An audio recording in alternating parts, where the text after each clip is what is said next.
So Logan Wilson went ahead and talked about the fact that we did go ahead and just draft two linebackers, two players at his said position in Demetrius Knight and Barrett Carter. Now, I will say I don't think us drafting two linebackers really impacts Logan Wilson. It would more or less impact Jermaine Pratt, as I feel like with us drafting those two guys, plus already picking up Oren Burks, getting some more linebacker depth. Definitely Jermaine Pratt requesting a trade and not playing the greatest last year isn't going to help his case out at all.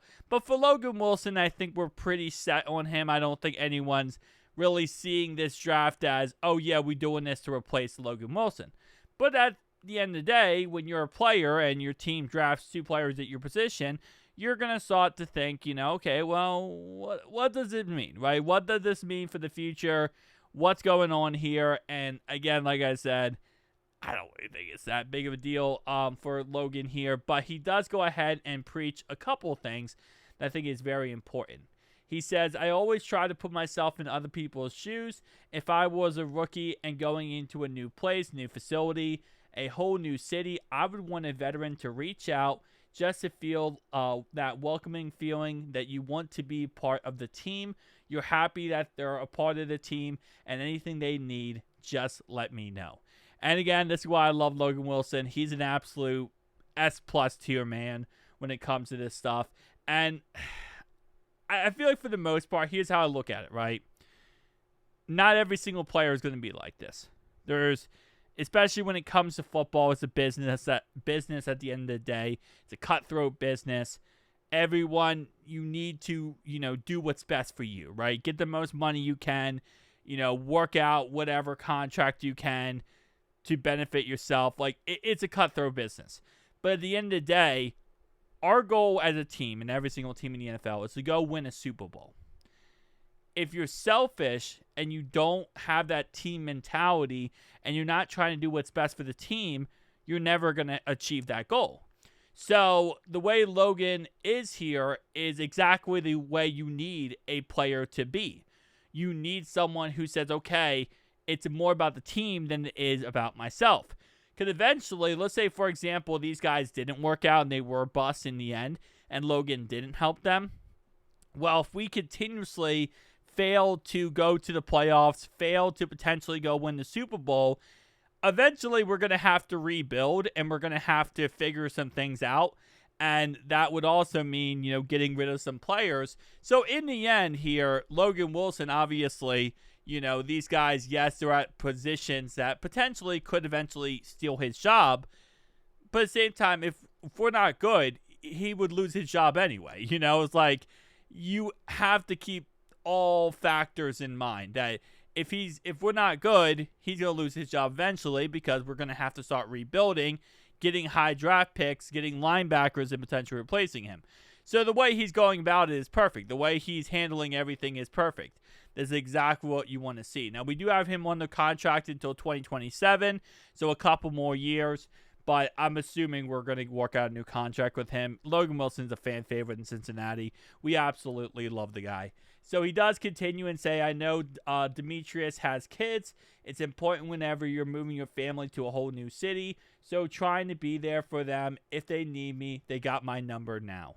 And just, again, all-around great teammate. This is how you win a Super Bowl. You need players like Logan Wilson. Because when you're going on a playoff run, right, you got 17 games you play. Then you got to go on a deep playoff run. Most of the time, you're probably going to be traveling to the away team's house. And you have to have that brotherhood. You have to have that togetherness as a team to say, we're going to war. We're all going to war together. It's not just one person. It's not just I. It's not just me. It's not just you. It's all of us. And in order to win a Super Bowl, you have to have that unity of it's us against the world, and nobody can split us up. And when you have players like, for example, Antonio Brown is a good example of this, where it's me, it splits you up as a team. It divides the locker room. It causes issues. It causes problems. That's why, we get so much on Jermaine Burton and him being like, right now going through some things mentally, because it's like you don't want that distraction, right? You don't want that problem. Look at last year, Jamar Chase, obviously not going through training camp because of the contract situation. That causes problems. That causes setbacks because now you're worrying about the contract. Now there's other players who are going to start worrying about that too and thinking about that. And some people are going to be Jamar Chase side. Some people won't. You don't need those type of distractions. You want to go into a season clean and ready to go. And exactly the same mentality that Logan Wilson has here. Continuing down the line, he does say, when we get 2 new rookie linebackers, I want to show them the way. They want to pick my brain on which things to do off the field to take care of their bodies. I just want to be able to feed them information. I just want to be an open book. Being a selfless leader is one of the best things you can do. And 100% not a question. I mean, again, Logan Wilson, absolutely amazing. And very happy, he's helping out other linebackers because we need the best team possible, right? We need as much help on defense as possible. And having these guys, be able to hit the level that we need them to hit at is absolutely amazing. And again, it's not just, I'm going to kind of use a Brian Callahan quote here. He was talking about Joe Burrow at this point, but he did say that, the coaches can only do so much. At some point, the team captains, the players on the field need to step up and help out one another to be able to play at a high level and be able to be successful. You need to have your other soldiers you're going to war with here, at a high level and ready to help out and ready to do whatever it takes to be successful. And that's exactly what we got here at Logan Wilson. Continuing, he does talk about the Sam Hubbard retirement. He says Sam is one of the best all-time best selfless leaders there is. I've learned a lot from him in his time here.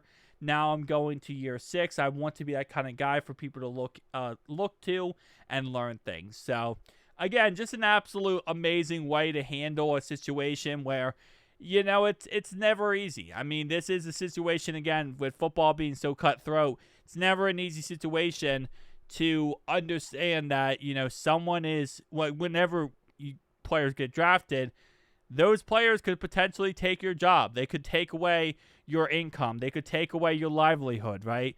They could, hurt your chances to ever make the amount of money you're making right now ever again. And it's not like Logan Wilson is making $30 million a year or $20 million a year.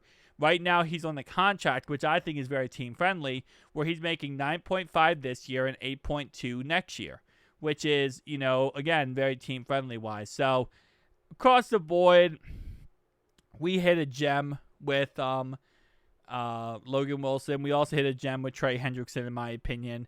And we have a couple other guys, too, that I absolutely love on this team. And, hey, we're going to have a fantastic season. That's all I got to say.